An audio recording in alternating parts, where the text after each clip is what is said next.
Business plans are useless, but business planning is extremely useful. Hey, I'm Scott Beckford. In today's episode, I take a podcast that I've recorded in the past, went back and I had to listen to it. And sometimes, I find that we can learn a lot of things, but we sometimes just need to be reminded of the lessons we've already learned.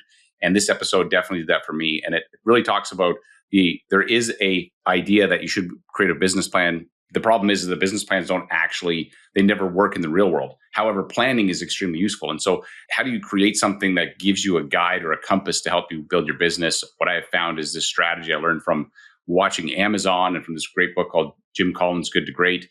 And it's this concept of a flywheel. And a flywheel will fit literally on a sticky note. And I can promise you that if you think about your business this way, it'll simplify things for you, help you with decision making. And it's just so much quicker. Hey, I'm Scott Beckford. This is the Out of Mortgage Brokering Podcast. And each week I bring you episodes to help you grow your mortgage business. This is a throwback episode that I've done in the past. And I just think it's a good one. And I wanted to share it again. Have a listen to this and give this a try for setting up for your own mortgage business. I promise you it will help you with simplifying your planning needs. Before I jump into that, I want to give a shout out to our sponsor, Ownwell. Ownwell is an amazing tool for Canadian brokers. Helps them with stay engaged with your clients, open rates of 60 to 80%. And the reason they get such high open rates is because when you're sending these reports, they help people know, their homeowners know their buying power, their home equity position. It's sort of like how people track stocks, but it's for their home and their mortgage and their equity. And it creates tons of conversations and leads. And if you're a mortgage broker, you need to check this out. Check them out at ownwell.ca/Scott and check out this episode. My belief is that most business planning is kind of useless. They say business plans are useless, business planning is useful. And so we did a workshop recently called the Plan Like Bezos workshop. And it's basically how to do a business plan on a single sticky note. Like literally you can have your whole 12-month plan that's completely flexible as well as focused that will fit on a sticky note. And you can find that at Plan Like Bezos. So I'm going to play a clip for you from one of the clients that attended that, Aaron Finney, and Aaron just gives some feedback on what he picked up from this. And then I'm going to talk to you about 3 insights on using this business planning method. Okay, check this out and we'll be right back.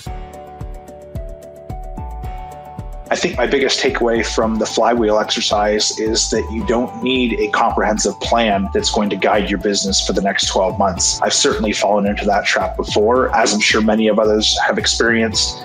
Your plan gets off track, the business changes, the year changes, and suddenly your business plan is out the window. My biggest takeaway with this flywheel exercise was just how simple it is. You can create more than one little flywheel to guide you on different aspects of your business, and just the simple nuance of almost not being able to help but feed into the next stage was certainly going to help guide and direct me on some of the smaller aspects of my business that need to be improved for 2021. All right. So what was he talking about? Flywheel? What is all this stuff? So a couple of things. I'll explain that and I'll talk about my personal business plan as well. But before I do, I want to just actually talk about, the problem with business plans. So business plans, the reason they don't really work is because it's a lot of guessing. And so you're supposed to try to figure out, okay, I'm going to make a business plan that is going to be useful 11 months from now. But the best time to decide what to do 11 months from now is 10 and a half months from now. And so often the business plan is useless almost when the ink is dry. It's already starting to become out of date. And so a lot of people talk about business planning and there is some utility to it, but I think the mistake is that we can spend a lot of time on these things. We put them on a shelf and we never look at them again because the world happens to us, life happens. And if you think about what happened last year with COVID and everything, you could have had your perfect business plan, everything's all lined up for you. And then COVID happens and you're screwed. You're like, oh my gosh, how do I adjust to this? And so there's a model that I prefer to use in this book, Good to Great. Jim Collins talks about this concept of the flywheel. And he said that when he looked at really successful companies, and the great thing about that book, Good to Great, they would always use a control company. So there was a company that was kind of going along, doing okay, and then all of a sudden just took off like a rocket and went from a good company to a great company. And they found a control company that basically had the same conditions, same markets, but they didn't make that leap. And so when he would interview the CEOs and the executives of these companies that went from good to great, he said, like, everybody, we always want the one thing. What was the one thing that you did that took your business from, here to that next level? And they're like, well, they just kind of laughed at the question. Like, there was never one thing. It's not one thing. It was a whole bunch bunch of things that all, when combined, created that momentum that took us to the next level. And so then he started to think about this, and he came up with this concept, what he called a flywheel. And if you think of a flywheel as like this really big, heavy wheel that takes a lot of energy to get going, but once it gets moving, it actually creates its own momentum. And so he said that basically all of those activities that they focused on were like a push on that flywheel. So they give it one push and it would spin once, and then they keep pushing it, and it would go twice, and then 4 times, and then 8 and 16, and just kept picking up speed. And then eventually that you took the slightest touch and it just kept spinning. And so he talked about this in the book. Jeff Bezos, and at the time, this was 2001, he reads the book and he brings Jim to come in and do some training with him and say, hey, talk to us about this whole concept because we want to make Amazon into a great company. In fact, this is 2001. So he gets him to come. Jim Collins does their talk and they go, oh, this flywheel thing is brilliant. We're going to build a flywheel for Amazon. And so they actually created a flywheel for Amazon. And, I'll give you their flywheel as well. So the flywheel essentially for Amazon was low prices, increase the site visits. If we increase the site visits, we can attract third-party sellers. If we can attract third-party sellers, we can reduce our fixed expenses per sale. And if we can do that, we can lower prices, which then comes back, it continues. And if you look at what Amazon has done, that's all they've done. Literally, that whole plan fits literally on a sticky note. And so when you think about your mortgage business, you need to do the same thing with your mortgage business. You need to be like, okay, what are the activities that I'm going to focus on? What am I going to focus around in order to grow my business? So for my business, so my training business, the flywheel that I built is we create engaging content. So this is through podcasts, through videos, whatever we're doing. That's going to increase the downloads. So for us, it's about downloads. We really like audio and we want to continue to invest in audio. And if you notice, we've got a whole bunch more shows that we've put out as well as shows that we're investing in. Creating engaging content, increases the downloads, which attracts coaches and mentors. And so if you watch what we've been doing with our 10 Loans a Month Academy, we've been attracting some amazing coaches. So recently, Jim Chalukas, he does 800 mortgages a year. He came on as a coach. We got some other people that do hundreds of loans a year. And they're like, hey, I hear what you guys are doing. Sounds cool. How can I be a part of it? So that allows us to attract coaches. When we attract coaches, we can expand the training and support that we offer. So then we increase the training, support. In terms of support, one of the things that we do is this whole hired in 7 days. We have a whole separate business that we've created around hiring assistants for mortgage brokers. And I think we're up to almost 50 now, 50 assistants that have been hired. And that is an expansion of this as the flywheel continues to go. Then from there, the next part of our flywheel is collect client stories, because I believe the stories are the most important thing.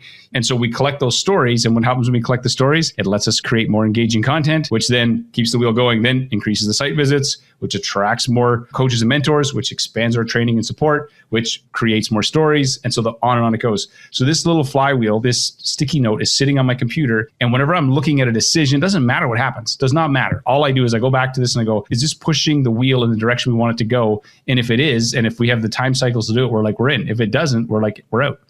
And so how does this relate to your mortgage business is that you need to build this for your mortgage business. Don't build a traditional, 15-page business plan that you're never going to look at, that has all these guesses and hypotheticals. And it's pretty much a waste of time to do that.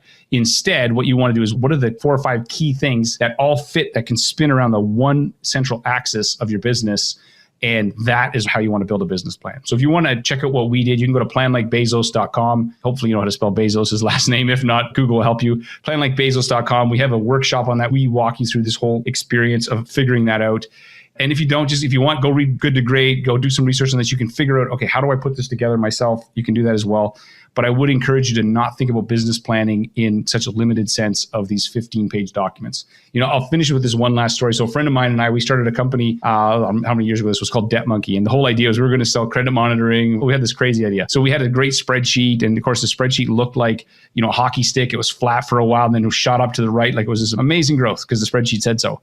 Well, there was no sensible business plan in that whole thing and ended up losing a bunch of money in that business. But the whole thing is that we actually didn't think about what was the core thing that was going to drive the business. And we got stuck in these fancy spreadsheets and it was completely a waste of time and money. So please don't do that. Call to action here, or the thing for you to go check out is go check out planlikebezos.com if you want our help in doing this, or check out Good to Great. It's a fantastic resource that will show you this. And you can also search Amazon's flywheel to check out what they've done. But build a flywheel for your business. That is the thing that's honestly going to make it so much easier for you for planning. It's focused, it's flexible, and if you do it right, you can literally fit it on a sticky note. So thanks so much for checking out this episode. I want to also say thank you for leaving reviews for the show. Hey, thanks again for listening, and hopefully you found this conversation or this episode inspiring. I know that for me, it was a reminder of how I sometimes, you get so much information that we can start to complicate things. And I had to go back and have a listen to this one to remind myself, keep it simple, stupid.